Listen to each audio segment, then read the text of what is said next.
There was a rusty and furried saucepan in the ashes.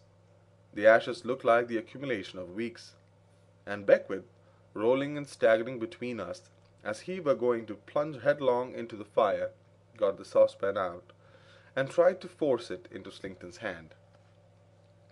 "Boil the brandy, Julius Caesar. Come, do your usual office.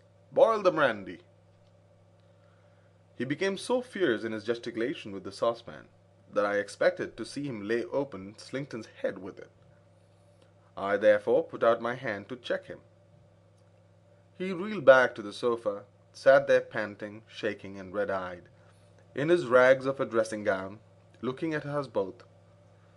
I noticed then that there was nothing to drink on the table but brandy, and nothing to eat but salted herrings, and a hot, sickly, highly peppered stew. "At all events, Mr. Sampson," said Slinkton, offering me the smooth gravel path for the last time, "I thank you for interfering between me and this unfortunate man's violence. However you came here, Mr. Sampson, or with whatever motive you came here, at least I thank you for that." "Boil the brandy," muttered Beckwith. Without gratifying his desire to know how I came there, I said quietly, "How is your niece, Mr. Slinkton?" He looked hard at me, and I looked hard at him. "I am sorry to say, Mr. Sampson, that my niece has proved treacherous and ungrateful to her best friend.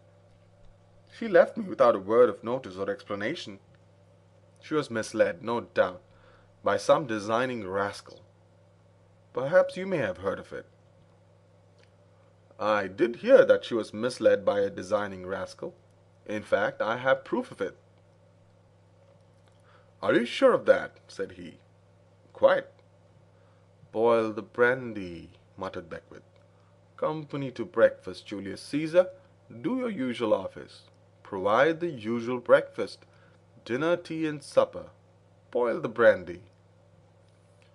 The eyes of Slinkton looked from him to me, and he said, after a moment's consideration, "Mr. Sampson, you're a man of the world, and so am I. I will be plain with you." "Oh, no, you won't," said I, shaking my head. "I tell you, sir, I will be plain with you." "And I tell you, you will not," said I. "I know all about you. You plain with anyone? Nonsense, nonsense." "I plainly tell you, Mr. Sampson," he went on, with a manner almost composed, "that I understand your object. You want to save your funds and escape from your liabilities. These are old tricks of the trade with you office gentlemen. But you will not do it, sir. You will not succeed. You have not an easy adversary to play against, when you play against me. We shall have to inquire in due time when and how Mr. Beckwith fell into his present habits. With that remark, sir, I put this poor creature and his incoherent wanderings of speech aside, and wish you a good morning and a better case next time." When he was saying this, Beckwith filled a half-pint glass with brandy. At this moment he threw the brandy at his face, and threw the glass after it. Slinkton put up his hands, half blinded with the spirit, and cut with the glass across the forehead. At the sound of the breakage, a fourth person came into the room, closing the door, and stood at it. He was a very quiet but very keen-looking man, with iron-grey hair and slightly lame. Slinkton pulled out his handkerchief, assuaged the pain in his smarting eyes, and dabbled the blood on his forehead. He was a long time about it, and I saw that in doing of it a tremendous change came over him, occasioned by the change in Beckwith, who ceased to pant and tremble, sat upright, and never took his eyes off him. I never in my life saw a face in which abhorrence and determination was so forcibly painted as in Beckwith's then. "Look at me, you villain," said Beckwith, "and see me as I really am. I took these rooms to make them a trap for you. I came into them as a drunkard to bait the trap for you.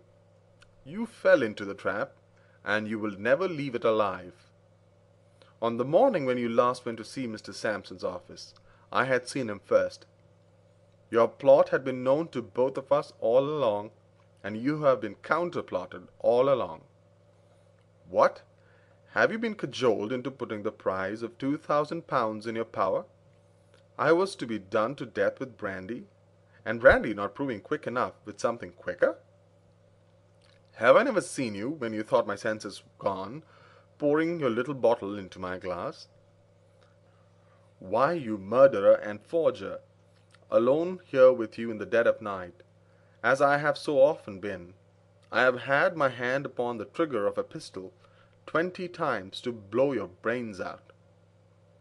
The sudden starting up to think that he had supposed to be his imbecile victim into a determined man with a settled resolution to hunt him down and be the death of him, mercilessly expressed from head to foot, was, in the first shock, too much for him. Without any figure of speech, he staggered under it. But there is no greater mistake than to suppose that a man who is a calculating criminal is in any phase of his guilt otherwise than true to himself and perfectly consistent with his whole character. Such a man commits murder, and murder is the natural culmination of his course. Such a man has to outface murder, and will do it with hardihood and effrontery. It is the sort of fashion to express surprise that any notorious criminal, having such a crime upon his conscience, can so brave it out. Do you think that he had it in his conscience at all, or had a conscience to have it upon, he would ever have committed the crime?